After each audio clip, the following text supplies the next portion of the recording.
Bonjour à tous et bienvenue sur ma chaîne de Tribulation littéraire.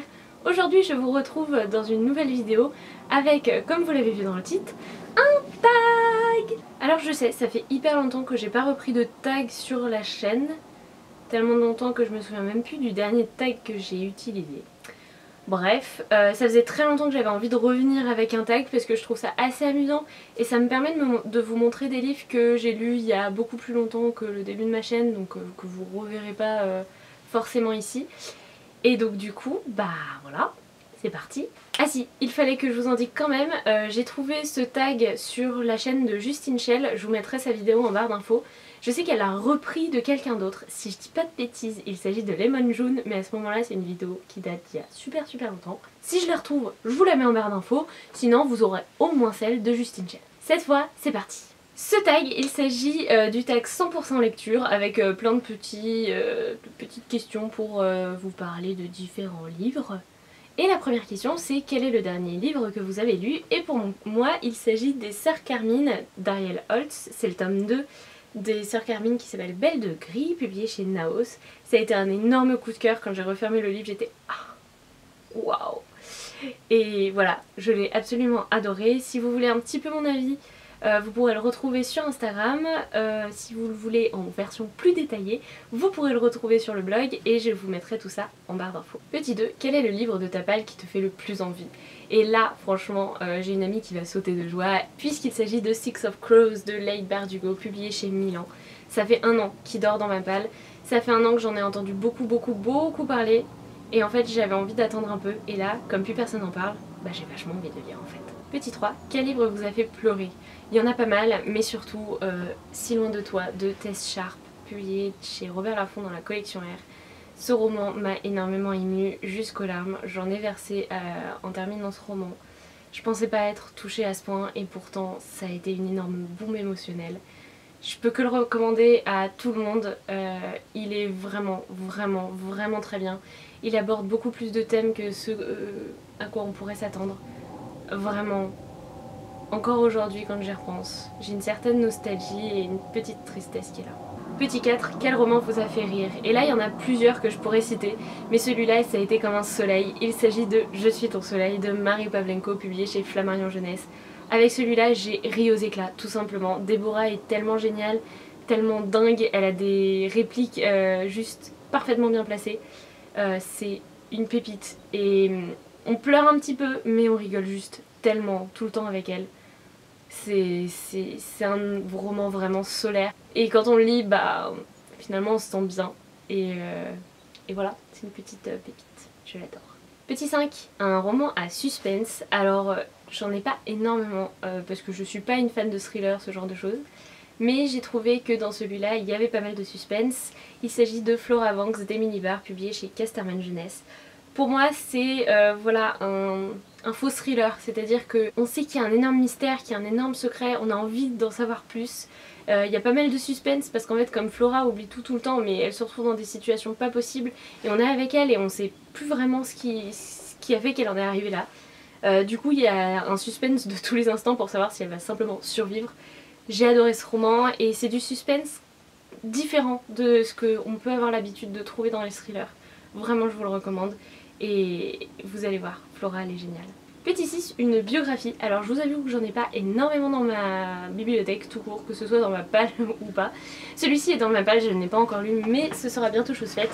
Il s'agit de Hollande de Gouges de Catel et Bocquet, publié chez Casterman dans leur collection écriture. Hollande de Gouges c'est une femme absolument incroyable, au destin tout aussi incroyable. Elle a été d'une force exemplaire et j'ai vraiment très hâte d'ailleurs de découvrir un peu plus en détail son destin parce que je pense qu'on aura des détails vu la bricasse que c'est. Le plus beau livre de votre bibliothèque, je pense qu'on est plusieurs Potterhead à l'avoir.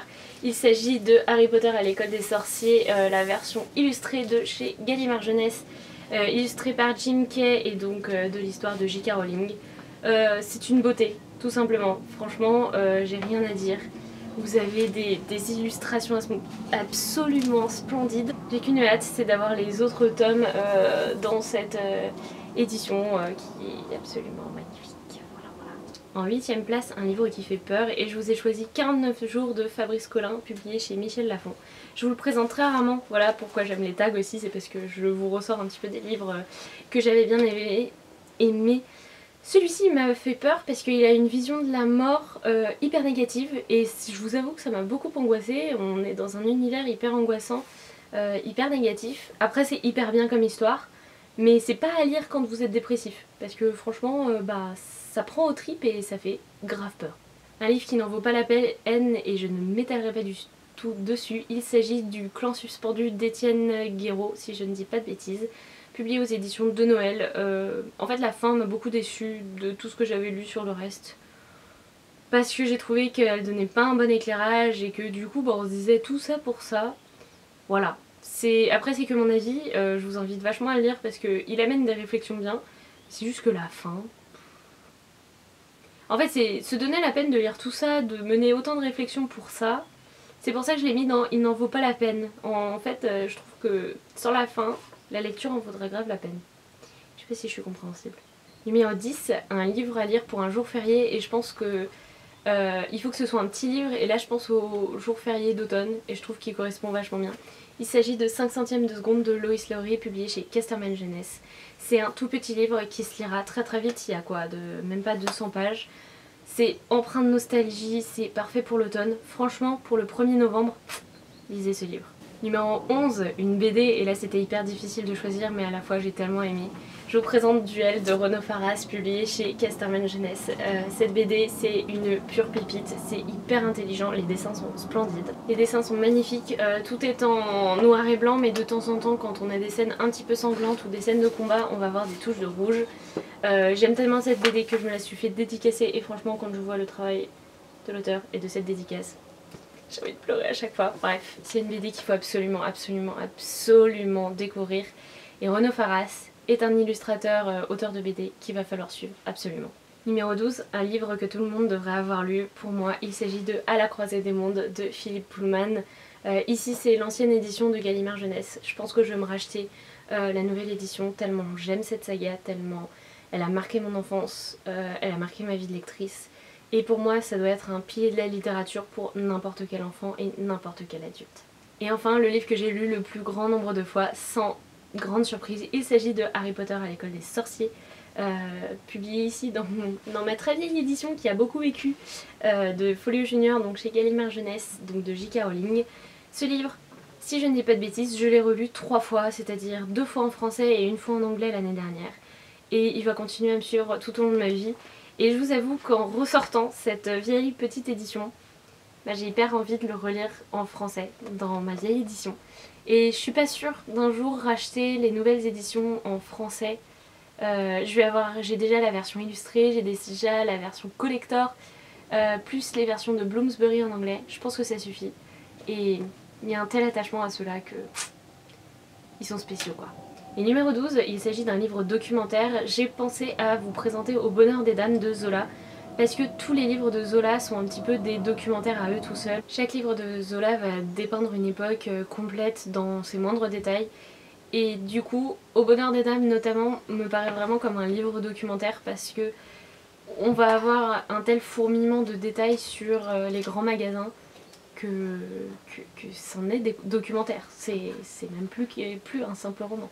Voilà mes petits loups, c'est tout pour cette vidéo, j'espère que ça vous aura plu et que je vous aurai fait découvrir certains livres. Je voulais vous dire que au moment où sortira cette vidéo, donc ce samedi, il me restera 3-4 jours avant de partir au Japon. Je vais faire un immense voyage d'1 mois avec ma petite sœur là-bas. Donc du coup, ça veut dire pour la chaîne une grosse pause parce que je vais arrêter de filmer, je vais pas... me stresser et filmer beaucoup de vidéos en avance et vous les tourner, monter hyper rapidement. J'ai pas du tout envie de ça. Voilà, vous allez avoir un mois d'octobre vierge de vidéos. Il y aura peut-être, je dis bien peut-être si j'ai le temps lundi prochain, un book haul pour la première semaine de septembre, mais c'est même pas sûr. Vraiment, tout dépendra du temps que j'ai. En tout cas, le mardi 2 octobre, je m'envole pour le Japon jusqu'au 30 octobre. Si vous voulez me suivre et avoir un petit peu de mes nouvelles, je pense que vous verrez des choses sur Instagram. Que ce soit en story ou en post, je vais complètement chambouler mon feed parce qu'il y aura trop de belles choses que je voudrais vous montrer. Donc voilà, si vous voulez me suivre, n'hésitez pas à me suivre là-bas. Je vous mets bien sûr en barre d'infos le lien vers mon compte Instagram. Et puis d'ici là, et ben les petits loups, je vous souhaite d'excellentes lectures. Et je vous dis à novembre, ou peut-être à la première semaine de septembre, on verra bien. En tout cas, lisez bien, faites-vous plaisir. Et on se revoit très vite. Salut les petits loups!